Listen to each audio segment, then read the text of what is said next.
Hello, welcome to the, we're on number 7 of Meanwhile in the Falklands, a podcast brought to you by the team at FITV. We're one down, we're a man down today. Oh, Hannah's gone. Yeah, well, we're here though. Hannah's gone on a trip to the west to do something with dolphins, isn't she? Yeah, so she's gone out with the researchers at SARI to go and document their work on kelp dolphins. So they're looking at commersons and peel dolphins. And before she gets there, she's got to go on the Concordia Bay across the channel between East and West Falklands, and it's blowing a blimmin' hooey out there. I would not want to be on that ship Well, today. I was wondering, is there anything like, obviously we know the problems with rotary winds and planes down here. Does the wind affect the Concordia Bay at all? As far as I'm aware, that Concordia Bay will go even if it was, I don't know. Even if it was on land. Yeah, if it was on land, it would just go. It would just keep on going. But yeah, windy day. So listen, listener, I've just put in a different microphone on the equipment that we use here. And so in my headphones, I'm actually picking up the hum of the servers and the computers, because it's Friday, so we're burning discs for the handful of subscribers we have who still want DVDs. So you may hear a little tinkly noise when it's finished. And everything else is done, really. Thomas arrived late this morning. I was not late. You were late. I arrived precisely when I meant to. Because yesterday was Liberation Day and Thomas fully participated in every shape and form that was... That sounds really wrong, doesn't it? Liberation Day was great. That's what I'm saying. It was the start of the Football World Cup. There was a really nice parade. I mean, the flyby came over way too soon, but we'll talk about that after. But no, it was a really, really good day, and it was just a really nice atmosphere with a lot of people out having a good time. And you said not a lot of trouble either. No trouble. Well, none that I noticed. But then again, I wasn't the most observant human being last night, I have to admit. So he's now eating a bacon roll and looking healthy. Looking healthy. You're looking a lot brighter than I expected you to be, actually. I've been awake for a few hours, so I had a couple of hours to sort myself out. Contemplating life. So I've done the background noise. The weather's windy. No Hannah, unfortunately. But I hope she has a good time. She's away for a week, so she'll probably miss the podcast next week as well. But it'd be really cool to catch up with her when she does get back. Yeah, well then I'll be out, you see, because I go the following week. It's back to the UK. Oh no! Team of 3 for a while. Constantly I'm down a member. going on an extensive shopping trip. Oh, is that it? Yes, I've already bought a ukulele. Yes, I have. So 4 weeks' time, I'll play the ukulele for you.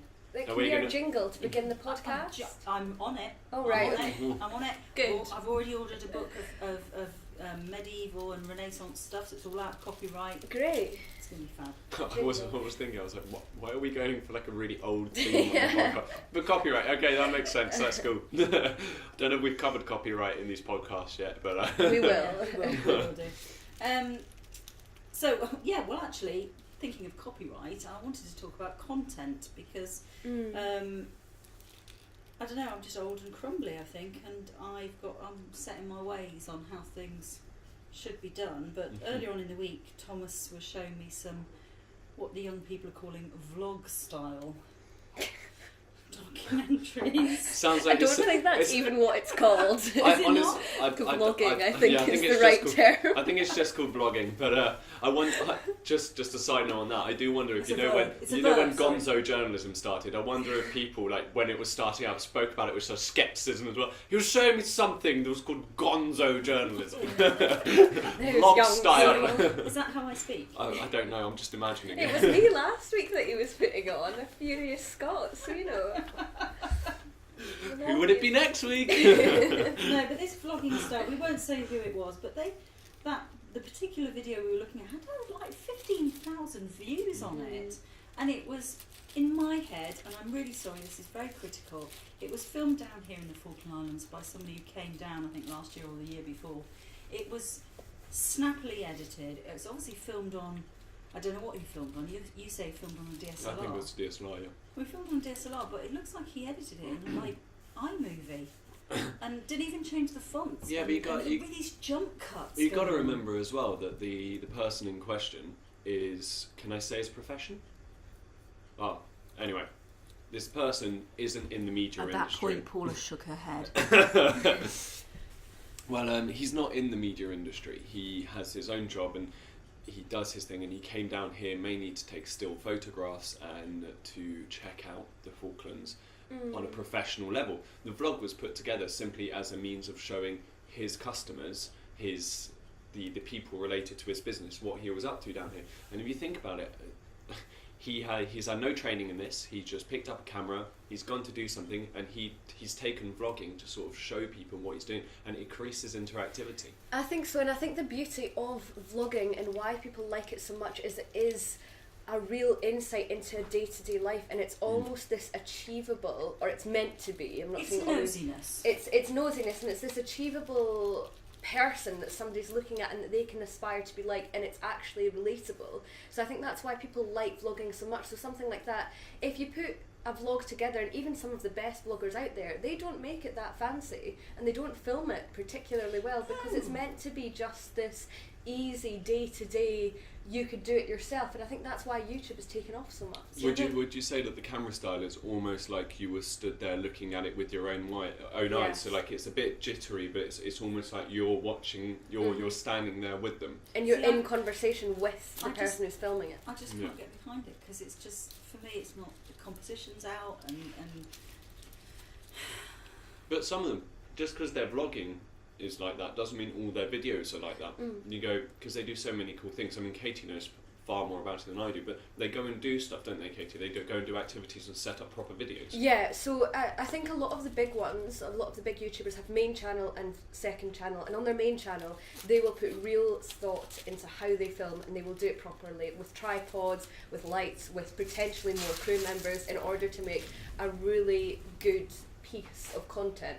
Their vlogging channel is a more day-to-day relatable channel, and to be honest, a lot of them have a lot more engagement on their vlogging channel than they do on their main channel, which just proves why, and it just goes to show why they're so into this vlogging stuff. do you know what, I've just sat here thinking, here am I being quite disparaging against people who are vlogging and just picking up a camera and pointing it at themselves, and here we are sitting here with just a microphone turned on, with no thought to audio production or anything. Just chatting away about a variety of different topics. I'm just, what's the word? I feel Hypocritical. Yeah. I I take it all back. To stay there for a second, Caiti, do you think perhaps that this vlogging style, this showing your life, going through it, Paula, you mentioned nosiness. Do you think it's essentially what magazines are turning into? These vlogs are just replacing your paper magazine. So it's the hello effect, I guess. Well, In a way, it's the hello effect, but if these people were your next door neighbours, in the Zoella, she's probably... No, I've heard of her. Yeah, so she's quite big in the UK. She's one that I've followed quite a lot, and I think she has over 12 million subscribers on her YouTube channel. What? So, and she's done all sorts, but she does an advent calendar as well. She does loads of different things. She's paid quite a lot of money. She lives in this fabulous big house. But yeah, when you watch her YouTube videos and when you go on her Instagram, it could be your best friend writing that, and it could be you having a conversation with your best friend. She's that relatable. And obviously that's really good marketing and her doing that well. But also, she came from nowhere and she's built this herself. Yeah. And a lot of these YouTubers have, which I think is why you feel like you are part of it. And I think that's why young people especially, but even as you get older, you begin and you stay with them. You want them to do well, you're behind them. Yeah. Well, obviously, just before we started this, we had a brief conversation about what we were going to talk about, and you said she'd had a book deal. Mm-hmm. A couple of book deals. Which made me go, yeah, and because as a writer, you know, I've got no chance. I'm not married to anyone famous. I've never met anyone. Well, I've met somebody famous. No, I haven't slept with anyone famous. I'm not famous. I'm a risk, and so, you know, I'm not even looked at. But, you know, go and do something. But I'd be interested in seeing whether she was self-published at any point. It's, yeah. If there are any publishers out there or agents listening to this, can you please get in touch with me on 577. Thank you. You've I'm leaving that one forgotten in. the plus 500. Oh, plus 500. We're going global here, We're going Paula. global. Expanding the net. Do you know what? I've just realised when this eventually goes onto iTunes, people now I'll be inundated on my phone. But I can block them now. Ah, okay. I now have to block them. Yeah. I blocked China. China was ringing me at like 3 in the morning, so I blocked them. Silly o'clock in the morning. Sorry, Kat, so you were going to say something, Thomas? I can't remember what I was going to say now, to be honest. We're I'm a little bit worse for wear this morning. We're going back to vlogging and content, because I think when I first looked at us doing more mobile journalism stuff, which obviously we refer to as Mojo in the office, when I looked at us doing more Mojo stuff, the underlying thing that people were always saying was that young people these days don't own a TV, and all they want is content. They're not bothered about the quality of it. They just want content. They want it there, and they want it quickly. They don't want to wait. They don't want to wait 2 days to get that piece of news. They want it there and then, and they want you to upload it straight away. I've not had a TV in 5 years, and I work in TV, and I've not had a TV in all through uni. I did see on Facebook last night, I was looking, obviously a lot of my friends here in the Falklands, absolutely jam-packed full of liberation stuff, but the number of people who have taken clips on phones and uploaded them straight away onto Facebook, the old people's media platform. Yeah. No, I still use it. We will still use it. But no, you're right. Even something like broadsheets, so we go into the press, like their pictures are uploaded straight away. The article about him won't be in the news until next week, in the newspaper till next week, but the pictures were uploaded straight away, and that's what people want to see. They don't want to wait 7 days to see a picture of an event. They want to see it straight away. And I find it bizarre, because you want to see it even though you were there. Yeah. Which is why I think a lot of vloggers are being invited to really big fancy events and things like that, because they're putting the content out the day after, which is making people want to buy the products and things like that. So we already know that it's sort of impinged on print. Maybe not so much down here in the Falklands, because the PN have still got a massive readership, but obviously digital, that instant digital has impinged on print. Do you think it'll imprint on the vlogging will overtake, podcasts? Well, I think there's space for both. I think there's space for both, because vlogging you have to pay attention to a bit more with your eyes, so podcasts are still really good for what they are, with a pair of headphones on when you're walking, like you're sat on the subway, if you're like driving. Or you might be of course.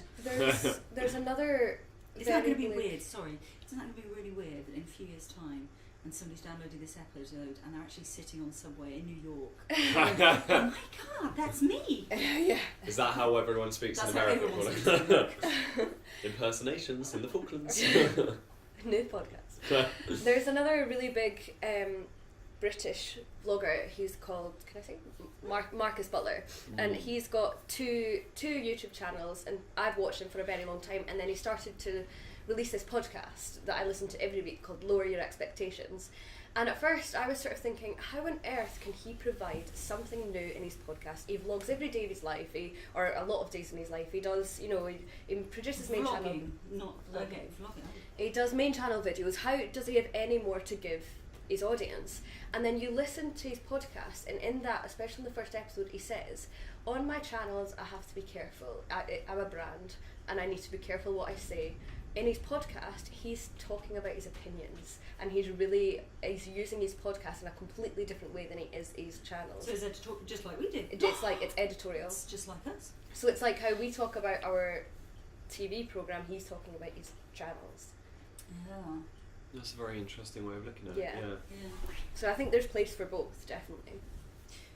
So on our programme this week, it's actually been dominated obviously by memorials, because there's been a lot this week. Yeah, it's just sort of how it fell, wasn't it? Fitzroy was last Friday, so it's had to go into the show this week. We couldn't get it in last week, so it's just and then we had the Glamorgan one. We unfortunately didn't have the staff to get up to, but Hannah did manage to go out with the Scouts up Tumbledown. Yeah, for the Scots Guards, that's lovely. But we did mention Glamorgan. Glamorgan's got a special place in FITV's heart anyway, because it was one of the very first interviews I did, which was with Ian Inskip, who was the navigator on board HMS Glamorgan, and he was fantastic. It's the very first interview I did. I was very unprofessional, because he was telling me that when they realised it was an Exocet that was coming towards them, he started to turn the ship, because he said he could if you turn the ship in a certain angle, it would bounce off the side. At which point I went, really? Oh, what's no? You just speak, and he was fantastic, such a fantastic gentleman. Unfortunately, he died. I think it was last year or the year before. Absolutely wonderful man. His book, Ordeal by Exocet, I think is the name of the book. It's well worth a read. Yeah. Fabulous story. HMS Glamorgan. They were hit. He hadn't quite finished the turn, and the Exocet went into Glamorgan, hit their helicopter that was fully fueled and fully thingied. It blew up, and so they had this hole sort of in the ship, which was then filling with water. And another guy down here called Paul, and he was saying that then it started to get lull, where the water was just going from one side of the ship to the other, and eventually they would sink. You know, they would capsize. And one of the young guys from Glamorgan just swam down the corridor, icy cold water, swam down the corridor and opened whatever this vent was or something that actually let the water out, so they didn't sink. But a wonderful, wonderful story. I think it's on. I think we have got it on YouTube somewhere. Yeah. The full thing. Let's go hunt for that on our data drive. But anyway, I mentioned Glamorgan because they were giving covering fire to 4-5 Commando, which have just had a new memorial put on Two Sisters, Indeed. which unfortunately we didn't hear about, but Mrs. Phillips filmed it on her phone for us. Miss Phillips, fantastic. I took a selfie with her last night. Oh, did you? Yeah, yeah. Mr. Phillips and Mrs. Phillips turned up to the pubs. He was in full dress. He full dress. He looked absolutely amazing. Really? Yeah, Oh, and with fair play. the World Cup having started, we got a fantastic video of the governor saying football is coming home. England are going to win the World Cup. So I will cherish that and my selfie with Mrs. Phillips for the rest of my life. Yeah. I think she did, you know, obviously we do get people giving us bits of footage, but she did it in landscape as well. In landscape, it was lovely and Wow. steady, fantastic, and it also gave us an excuse then to mention Glamorgan. Of course. And then of course you had Liberation Day yesterday. Yeah, the parade it was so sunny for it as well. It was bitterly cold though, wasn't it, Caiti? Freezing, I was chittering all the way through. No. I said but the That was jittering in a Scottish accent. not what it may have sounded like, but it's okay. We'll tell you later. But no, it was really good. I was here for it last year, and we had quite a nice day for it. It wasn't particularly windy. Because I wasn't here because of the Iron Games. It was okay last year, but there wasn't a band. So doing it this year, it was really nice to have that band. Caiti nearly had an incident with the band. They came marching up first of all, though, didn't they? Oh yeah, so I would set up my tripod. I was slightly in the middle of the road, as in right next to the pavement, and it was so that I could get a good angle of the band and then swing round for everything else, laying the wreaths, everything like that. But the band came from the direction that we weren't really expecting them to, and so I turned round and I'm pointing the camera down towards them. Yes, there's a surprise band, and they're coming towards me, and obviously you've got the man at the front, and then they get wider and wider as they go, and the man at the back, who was furthest out in their long line, is in line with me. And I'm thinking, he's coming towards me, and I'm thinking, oh, he might just edge in a little bit. And he's staring right into my eyeballs, communicating, you need to move or I'm going to walk into you. So I had to pick up, it was me versus the piper. So I had to pick up the tripod and jump onto the pavement last minute before he just stormed right through me. But the irony that the man in question was playing the bagpipes was not lost I on know, me. Scott. Do you know what? Later on in the afternoon, we were in here because Caiti was editing Liberation Day together, and I was doing the programme, and all of a sudden we heard these pipers, and it was like a group of about 5 of them coming from FIDF Hall round the corner, obviously on their way to Hillside, I guess. So they Playing. just decided to play. Yeah, no, I just think it's impossible fun. if you are a bagpiper. I don't think you can walk without playing. If you've got It's just it's okay, like, so it's just sort of like the rhythm. Yes. How do you walk and carry this thing if you're not playing it? just play it. The thing is that because obviously I know we've got a lot of bagpipes at home, but they find it very difficult to Is walk. that what Scots people do? Oh, I Yes, didn't know that. actually, they find it difficult to walk up the hill and play the bagpipes at the same time because it takes so much puff out of you. So they have to sometimes take little breaks, and that's when the other band will come in when they're going uphill. That's when you know, if you're only listening, you know that they must be going up the hill because the bagpipers can't play up the hill. They run out of puff. Yep, little fun that's fact for you. fantastic. I love the idea. So I mean, I play a few instruments, but the bagpipes, you've got your fingers obviously playing the tune, your arm going whatever, and your mouth blowing, and they don't seem to be. Well, it just seems to be coordinated. Yeah, it just seems so complicated. So complicated. Right, so coming up, I've noticed you put football on the board. Is that the new football season? Yeah, the indoor football season is starting. It was meant to start this Wednesday, but the teams weren't done yet. So, but it's a nicer way than last year. Last year you picked your team, you decided who you were playing with, and you entered your team. Whereas now, what the football association down here have done, they've just said everyone put your name in, and they're going to pull them out of hats and make the teams up. So you'll be playing with people that you might not play with normally, which is really, really good, especially when they're looking to get the Stanley team together again, as they're looking to, because obviously they won't be at the Island Games next year.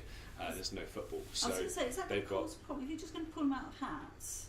Is that going to cause problems with the position that you play in if you were a defender in the field, on field, yes, but inside, five-a-side, you don't really have players up front and players at the back. Okay. Everyone does everything. Look how I know a bit about football. I know. We're not even going to get started on the show we did a couple of months ago where you just started whacking out all these Tottenham songs. I was You're amazing. I was disgusted, to be honest. I know all the Tottenham songs. I don't know why. Oh no, I do actually. Appeasing the director? No.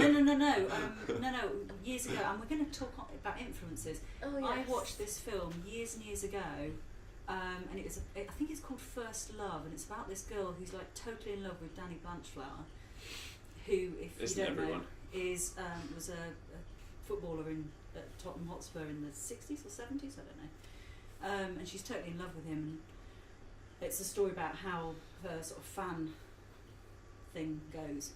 I think that's probably where I then was a bit influenced, because you're doing something on influential women, and you wanted to interview me, and you said, first thing I'm going to ask you is who's your influence? And I went, what's everyone else said? And they've all said my mum.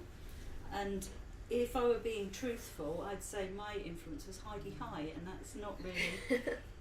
Hey, at least it makes you sound a little more truthful than the rest of them.